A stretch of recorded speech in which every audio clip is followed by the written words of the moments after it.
want to invite my colleagues here to introduce themselves, and then after that, we will come over to you. Thank you very much. And I hope that you're comfortable.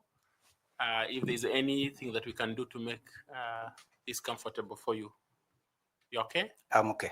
Thank you very much. Thank you, Chairman. Good morning. 𝐏𝐤𝐤𝐲𝐚𝐜𝐡. I was choosing which one of the names should I address you. Good morning, madam. My name is Linda 𝐏𝐤𝐤𝐲𝐚𝐜. I want to take this opportunity to welcome you for your interview session this morning. Karibu sana. Thank you. Bwana Simeon. Yes. Habari za asubuhi. Salama sana. Lakini imenyesha. Imenyesha? Sana. Karibu. Mimi naitwa Andrew Tanui, mwanachama wa chopo hili la uteuzi. Karibu tena. Asante bwana Andrew. Good morning, sir. Good morning, madam. Caroline Kituku, a member of the panel. Karibu. Thank you, Carol. Good morning, Muket. Good morning, Prof. My name is Adam Solo. I'm a member of the selection panel. Thank you so much. Good morning, 𝐏𝐤𝐤𝐲𝐚𝐜𝐡. Good morning. My name is Nicodemus Bore. Karibu sana. Asante. Good morning, Muket. Good morning, madam. My name is Fatuma Ali Saman, a member of the panel. Please feel welcome. Thank you, Fatuma. Good morning, Mr. Muket. Good morning. Karibu sana. Asante. My name is 𝐏𝐤𝐤𝐲𝐚𝐜, and I'm a member of the panel. Thank you so much. Good morning, Simon. Good morning. My name is Evans Misati. I'm a member of this selection panel. We welcome you this morning. Thank you, Bwana Misati. Now we come to you and we request that you introduce yourself to us, highlight your profile and those things that are significant for the role that you have applied for and that you think we should know. Mention if you're a member of any professional group or society, and if you have received any award, and whether there is any other special thing that we need to note about you. Karibu, Bwana Mket. Thank you very much, Chair, and the panel members for welcoming me and allowing me to come for this discussion. I feel it's just a discussion that we are going to discuss on how we can move forward with our democracy. My name is Simeon 𝐏𝐤𝐤𝐚𝐜𝐡.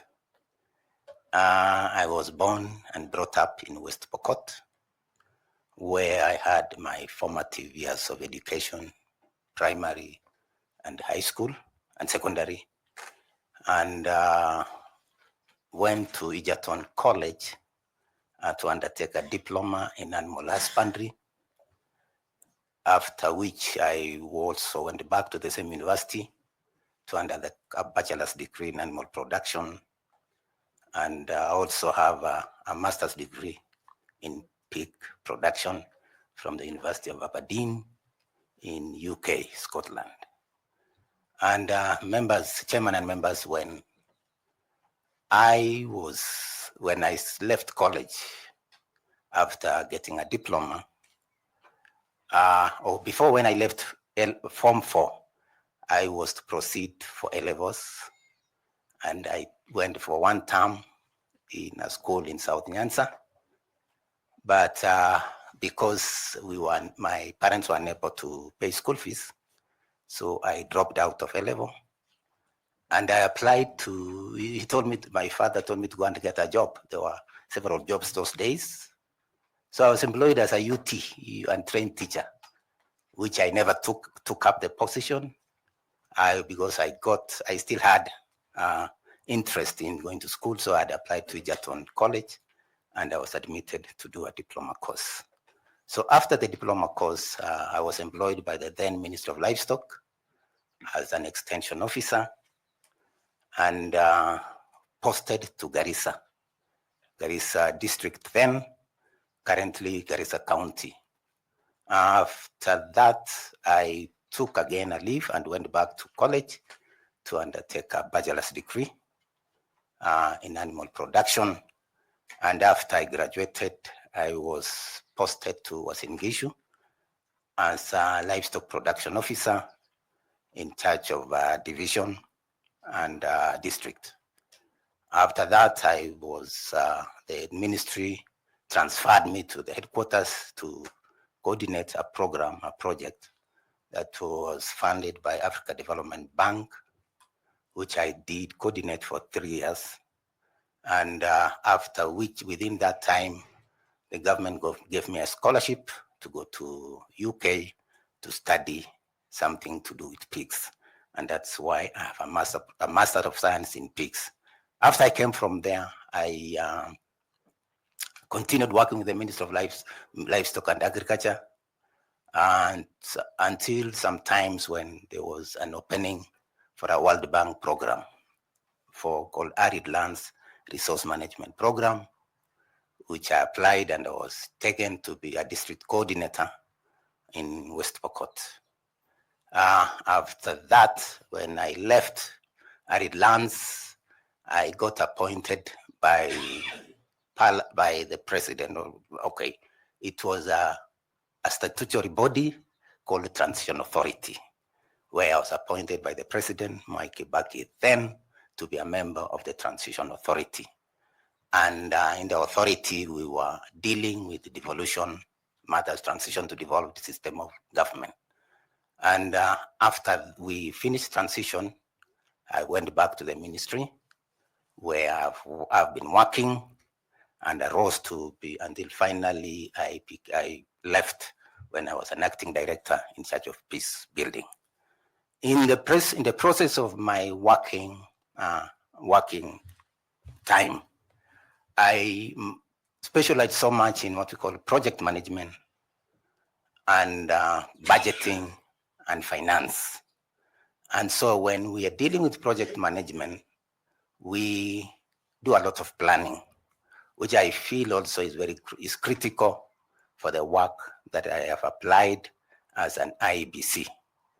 The other one in the course of my working was to do with community mobilization and stakeholder analysis. And that's where I have perfected in the issues of community mobilization, stakeholder analysis, bringing communities together, and also training and civic education. I've also been involved writing a manual on civic education in the country, and which also has some voter education in it. So in that program, in the civic education, I've been involved in community mobilization, development, community-driven developments that I have done. And that has given me a lot of experience in dealing with communities, and especially pastoralists in the Northeastern, where I've spent most of my time working as a community mobilization officer. Number two, in my tenure at the Transition Authority, I was given the task of leading the public finance management docket, and I was involved in setting up all the county treasuries. The 47 counties, their treasuries, I was involved in setting up together with the National Treasury. I was also involved in what we call functional analysis, transfer of functions from the national government to the county government. And that gave me a lot of experience in dealing with financial matters and finance management. And in fact, I became one of the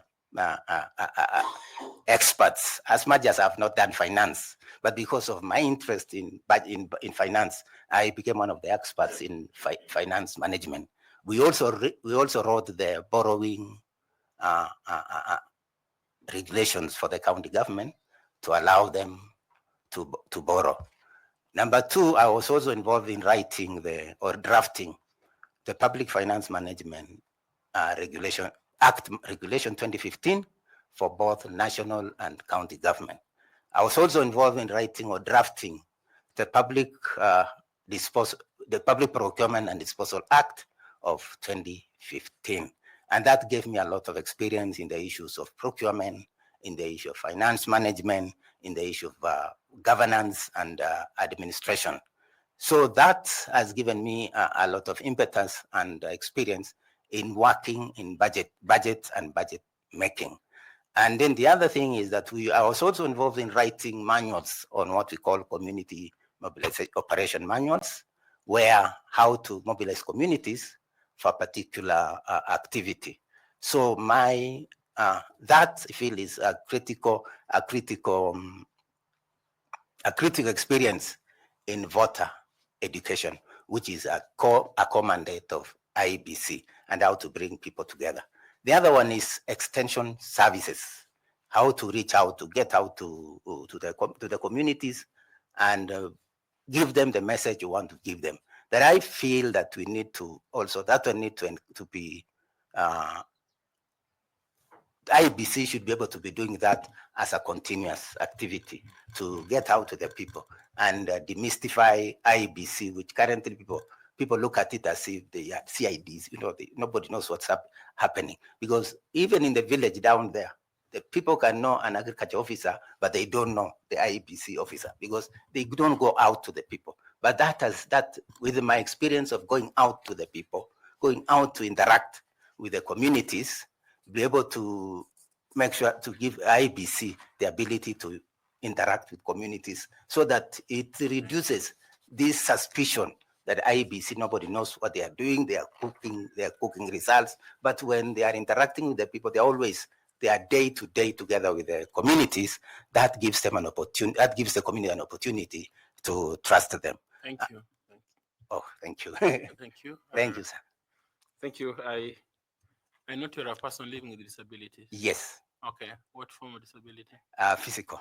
Physical. Yes. Okay. Thank you. I want to invite Linda to ask you the following questions. Thank you, Chairman. Now, Mr. 𝐏𝐤𝐤𝐲𝐚𝐻, Yes. with the experience that you have had, what competencies do you have that you think will be beneficial for purposes of the execution of your mandate if you're taken up as an IEBC commissioner? Yes, as I've said, there's one I left out. I have also managed elections. I've been a presiding officer for 5 elections, including the Mlolongo of 1988. So I also managed that Mlolongo election and the subsequent elections. So that's one of the competence. Number 2, the one which I mentioned, is the issue of education and training of voters or the citizens to know how to vote and why they should vote. Because I have perfected community mobilization and trainings. So that's one of them. The other one is on finance management. I have a lot of experience on finance management. I have a lot of experience in spending money, because while working with the Ministry of Agriculture, and I was given the authority to incur expenditure, and that also gave me a lot of experience. Thank you very much. I wish you the very best. Thank you, Linda. Thank you, Chairman. Thank you. I want to invite Caroline to ask you some questions. Karibu. Good morning. Thank you, Chairman. Good morning, sir. Good morning, Caroline. The Constitution spells out the mandate of the IEBC as well as the IEBC Act. What is the specific role of the IEBC under the IEBC Act? Thank you, Madam Caro.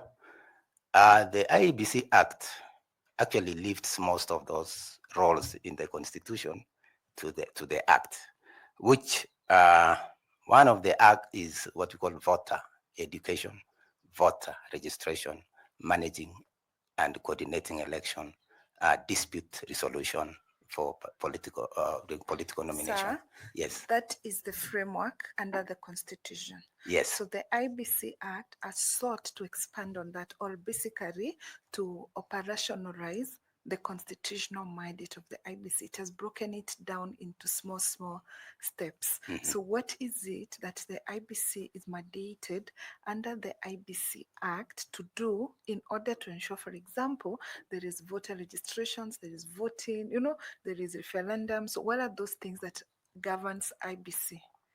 Mm-hmm. under the IBC Act?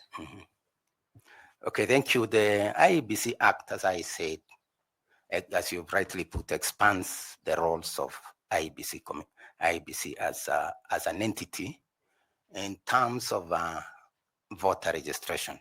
They have to undertake continuous voter registration. Number two, in terms of management of elections, it spells out how they transmit, how they conduct the elections, how they transmit the results, or where the counting is, and where the results are counted. For example, the Act gives that the results at the polling station are the final results that comes out of an election. So that's one of the mandates of IBC, to declare those results at the polling station as the final results. In terms of voter registration, the Act opens up and gives the IBC the mandate of continuously sensitizing voters and registering them, and undertaking that registration on a continuous basis. Thank you very much. I wish you well. Thank you, Chair. Thank you. Thank you. I want to invite 𝐏𝐤𝐤𝐲𝐚𝐜 to ask some questions. 𝐏𝐤𝐤𝐲𝐚𝐜, please. Thank you very much, Chair. Mr. 𝐏𝐤𝐤𝐻𝐜t. Yes.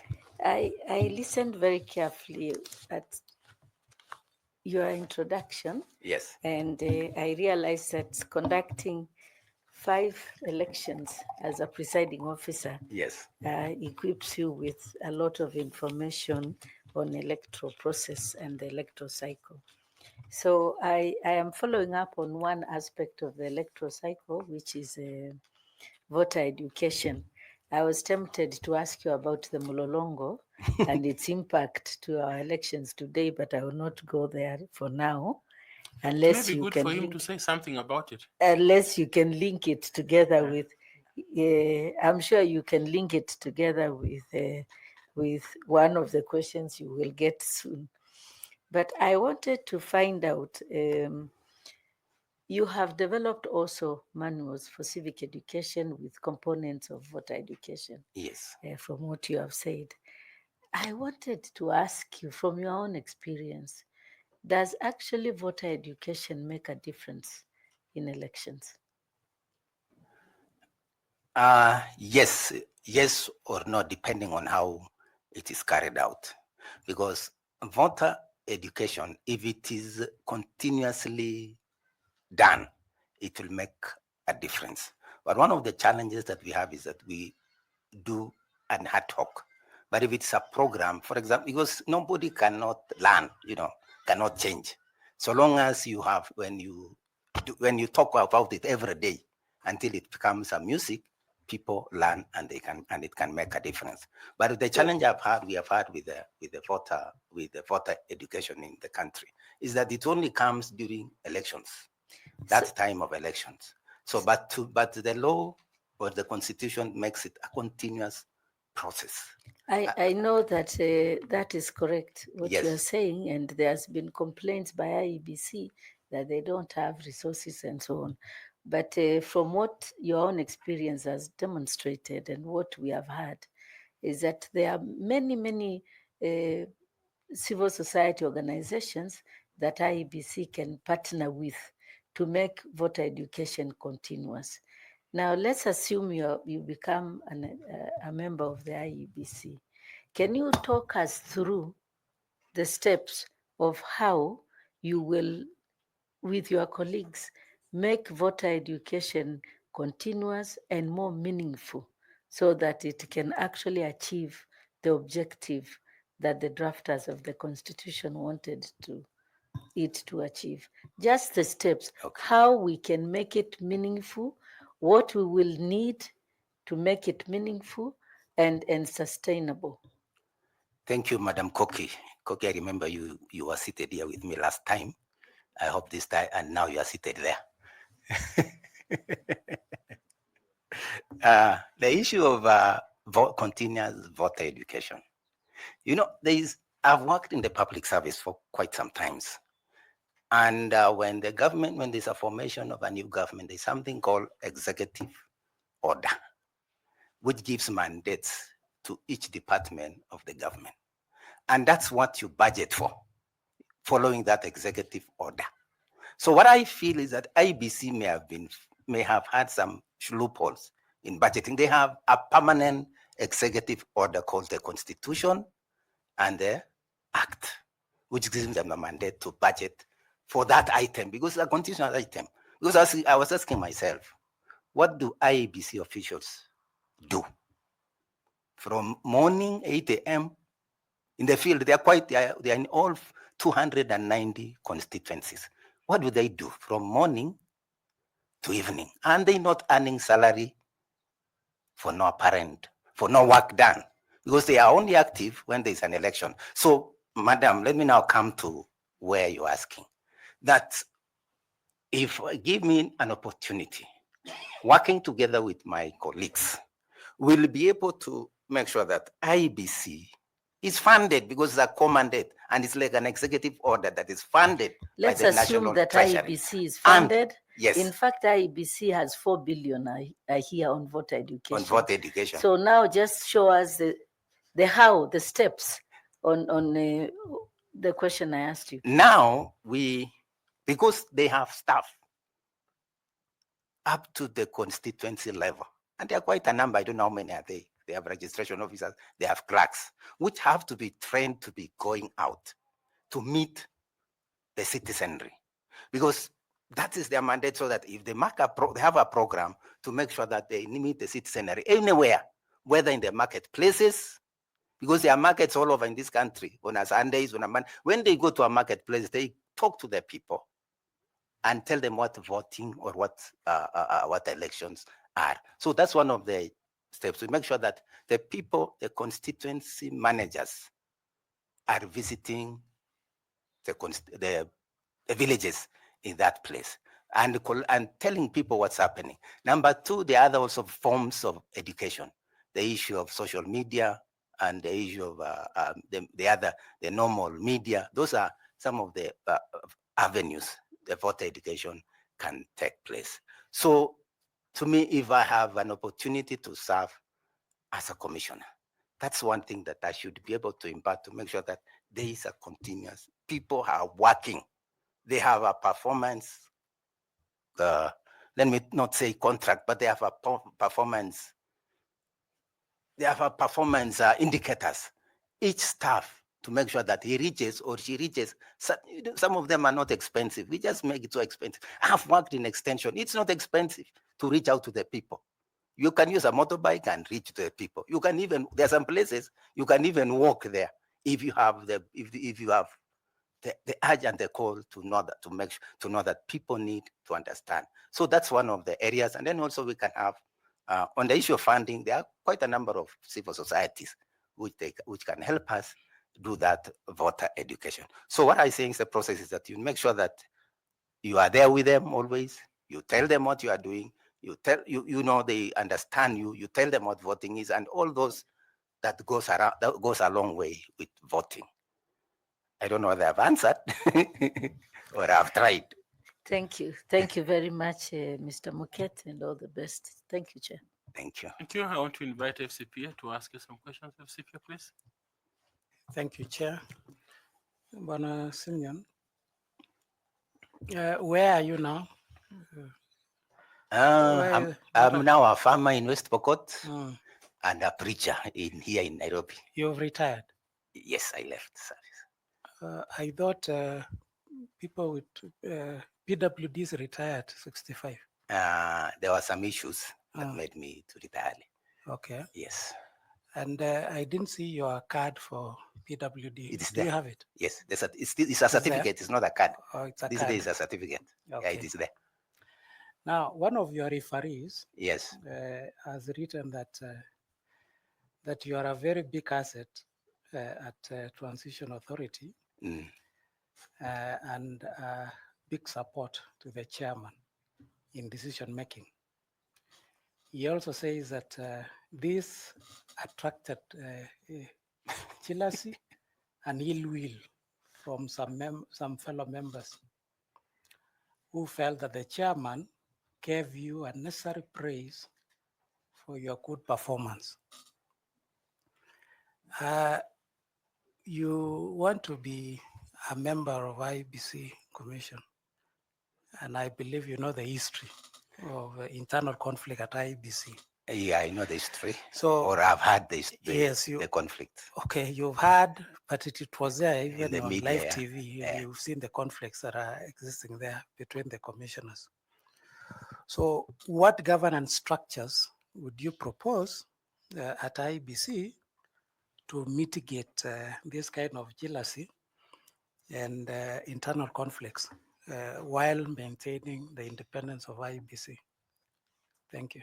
Okay, thank you, Bwana Tanui. I may not comment on what he wrote because that's what he saw me for.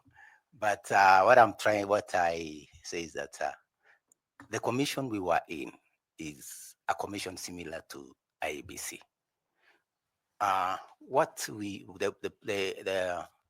The structure we had was that we had the plenary, we had the commission, we were 9, 8 plus the chairman 9. So we were 9, and then we had the secretariat, just like the way IEBC has a secretariat. And each one of us was given a committee to lead. And those committees were departments, were down there at the secretariat. So the governance structure, which I think should also be emulated at IEBC, is where there is a continuous consultation between the commissioners themselves, the commissioners, and the secretariat, so that we are in sync together. Number 2, we also have to have what we call collective responsibility, because that's what we practiced at the authority. And as you said, you cannot miss some of those people, 1 or 2 people saying, these ones are given more work, this one, because we are not all the same. We are not all the same. Some people work harder. So when you work hard, you're given more work to continue to do by the chair, because the chair used to assign us roles, which also, when you assign roles, and there's what we call collective responsibility, you do your role, you bring it to the plenary during the plenary meeting, and it is discussed, and it is agreed whether it is passed or not passed. And also you go, and then we also go and chair the committees. We are the chairman of the committee and the secretariat, where the secretariat bring up issues, you discuss at the committee level. If you all agree, I take it as a chair of the committee to the plenary, and that's how discussions were done. And then number 2, also we had at the commission, we had always meetings as the commissioners or the members to make sure that we bond together, and that helped us to finish the transition within the 3 years. Thank you. Thank you, Bwana Pikech, and I wish you well. Thank you, Chair. Thank you. I want to invite Evans Misati to ask you some questions. Please, Evans. Thanks so much, Chair. Simon, if we are appointed as the IEBC commissioner, you will be responsible for development of strategy, policy oversight, and the implementation of the same. Now, how will you measure the effectiveness of your policy in the IEBC? I'll give you one of the key metrics, which will include output-based indicators. So can you say some of the things that the indicators that will be output-based? Okay, thank you, Bwana Misati. As you rightly put, the commission is tasked with the policy development and the strategies for the commission. And then the secretariat are tasked with implementing the policies from the commission. So if we develop a policy, for example, the one I've talked, a policy that governs voter registration. So at every month, we now can collect and see how many voters have we, as indicator, have we registered this time, and what were the challenges, and how do we mitigate those challenges.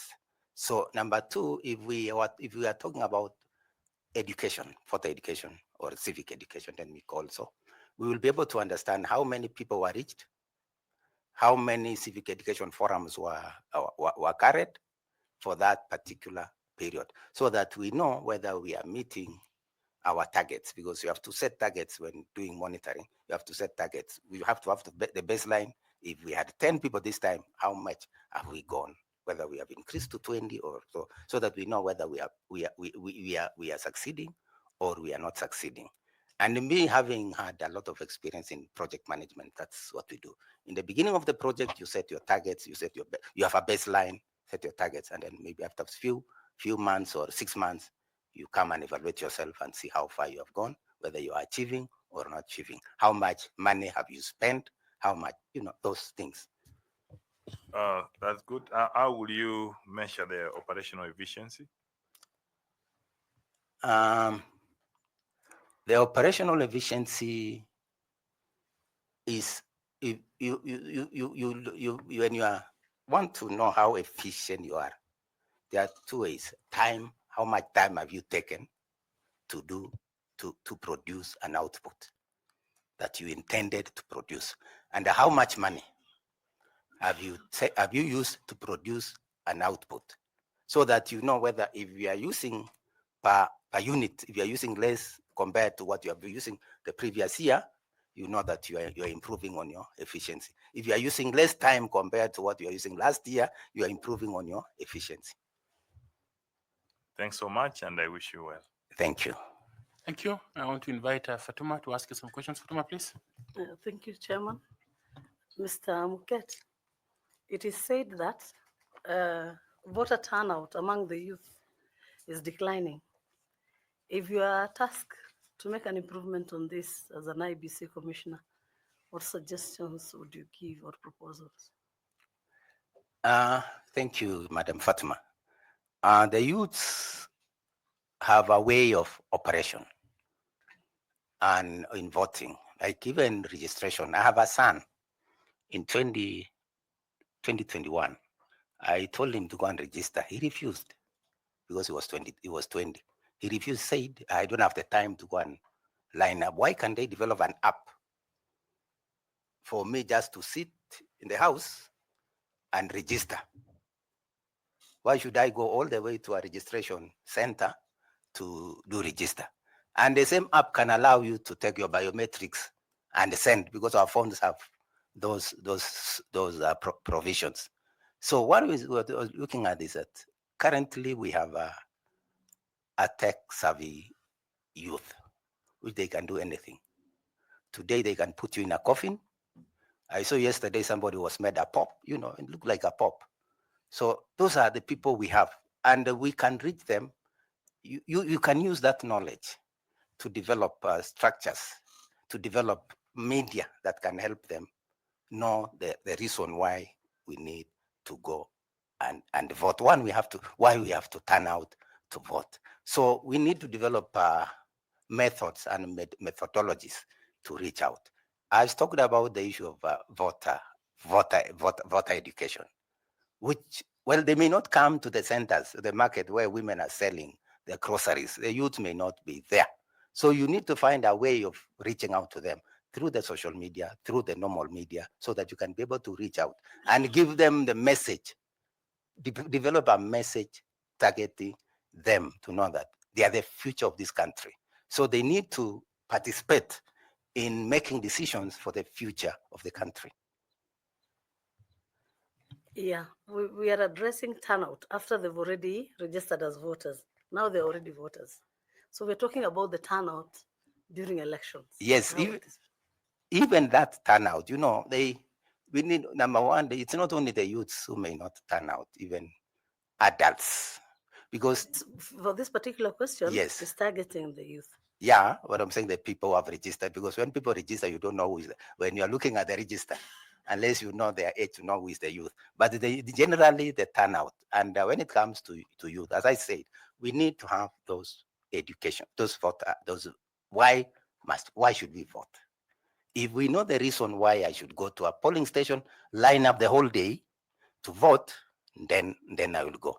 And then number two, also, I don't know, I'm not sure whether we can be able to do it in our term, because if I get the opportunity, it will end. But I'm seeing a way where we can also be able to have what we call digital voting, where you can vote from your house. You just develop an app and you'll find that the youth will vote. When you develop an app where you just open your page, you know where the constituency are, you know your ward, you know where your polling station you vote, and you key in your PIN and you vote, and it is registered that you have voted, because that's how many other people are voting. We can also introduce the email voting, like the one I'm seeing the Americans, they just vote through an email, so that but that's when we'll have developed that trust for our systems, so that the youth will be able to be encouraged to vote. But basically, they need to be reached to and given the reason why they should vote. Why they should vote to elect leaders. Because the people who don't vote are the ones electing for us bad leaders. That is a saying by somebody else. If you don't vote, you are electing for us bad leaders. But if you go vote, you elect the leader you want. Thank you very much, and I wish you well. Thank you, Fatima. Thank you. I want to invite Mr. Bore to ask you some questions. Nicodemus, please. Thank you very much, Chair. 𝐏𝐤𝐤𝐲, you have mentioned previously, no, in your introduction, I didn't hear you mention that you have an award. But I see you with Oh, yes, I have. Thank you. I have an award. I was given an HSC by the head of state for the work I've done for the country. Okay. Yeah. Congratulations on that. And you've mentioned that you are you go out of your way. Wherever you have worked, you have always gone out of your way to perform the duties that you are given to do. And in your view, what does selfless service look like in the role of an IEBC commissioner? Selfless service in the role of a commissioner, or not even a commissioner, or any state officer. You know, selfless service is where you serve your people. You give your all, I mean, without reservation. You just give your all, the work, the service you are in, so that those of us, as I said, I'm a pastor. I'm ordained pastor. So we serve the people as if we are serving God. You know, you give yourself, you give your body, you give everything, you give your resources to serve the people selflessly, without expecting some accolades, or without expecting a reward. That is it. So that, you know, the question I ask myself is, which I always ask, what would I give to this job I'm having? What inputs am I going to give? Not what I'm going to get. Majority of us is, what am I going to get from the job? But what will the job get from me? The knowledge I have, the experience I have, is what I give to the job that I'm given to do, and do it to the best of my ability.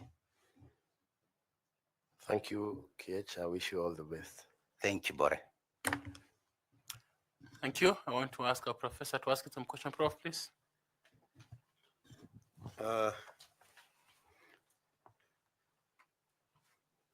Simeon. Yes, Prof. I didn't hear you say you are a team player, or I missed it. Well, I may not have said, but I am. I'm a team player. I am a principled person. I do things in the principle. I'm also very accountable. And I'm also a team leader, both a team player and a team leader. Very well. Let's assume that Simeon makes it to the commission. So this is a hypothetical question. You've got a colleague on the commission. making independent public statements that go against the spirit of collective responsibility. How would Simeon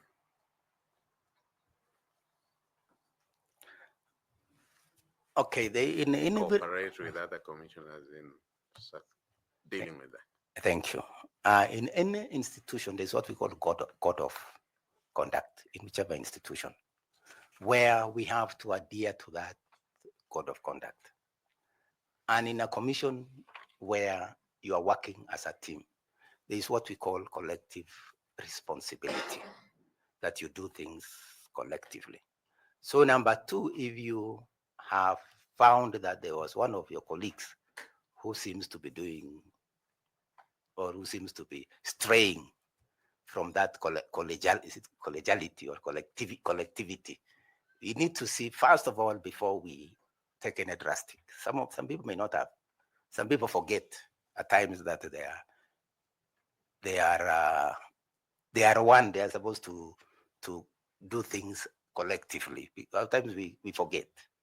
So we need to be reminded time and time again that these things we need to have to do it collectively. And number two, we have to have one channel of communication.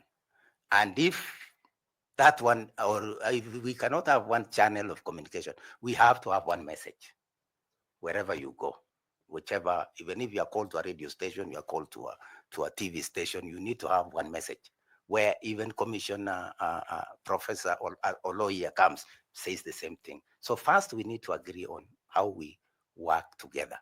And then number two, if my colleague continues to do that, this one thing is that like as a team player, I normally go to him and tell him, brother, or sister, what you are doing is not correct. Can you correct it? And if it doesn't do it, then other stages will move. My last question in this segment, again a hypothetical one. Yes. Simeon is a commissioner, and as a commissioner, you'll always need to influence, but not with command. How will Simeon bring others on board so that in a multidisciplinary and high-stakes environment, the commission moves together? You know what has happened in this country before with the commission. Thank you, Prof. You know, in leadership, we have attended some few courses. There's what we call leadership. It's influencing others to do what you want them to do, even without their knowledge. They are doing what you want them to do. So one of the things is that as me, I just give out my opinion, that this is my opinion in whatever forum we shall be in. I just give out my opinion and give my reasons why it should be done like that, so that, and then we discuss, we agree whether if my opinion is taken over, because I have a way of giving it out in a way that people will just feel this is the correct way. Because one thing is that as a person, Simeon, before I make any comment, I have to look at it critically, study it, be the devil's advocate to myself also, and know what are the nays and what are the I's, so that when I'm bringing up to the team, I'm ready. I have really regurgitated on it and be able to make sure that, pass it, take it out the way it is, give the cons, give the pros, and so on. Thank you, Chair. Thank you. Prof, do you have further 2 questions, please? Yes, Muket. This is a session which we usually, through the chair, ask high school questions. And in answer to Ambassador Koki, you told us you have presided over 5 elections, including Mlolongo, which, because it wasn't in her basket of questions, although the chair tried to prod her. She declined the offer. So But that's where my first question You are not comes. declining the offer. Yeah, that's where my first question comes.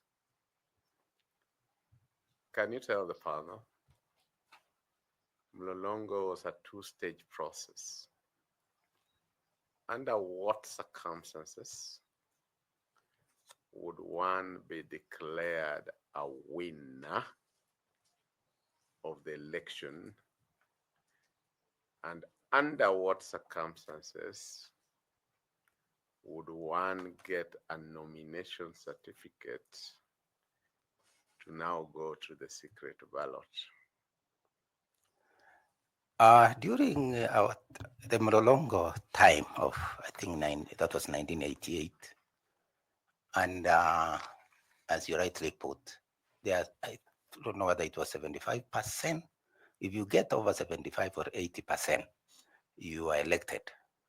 If nobody gets that percentage of the total votes counted, then you get a nomination to go for the second round, which was now the secret ballot. My last question to you. Name two major African independence movements or liberation struggles. Any two. Let me start with our own country, the Mau Mau. The Mau Mau was liberation. You don't have to explain. You've already Okay. said Mau Mau. Go to The other one was the one for Tanzania. I don't remember the name, but I think it's something to do with either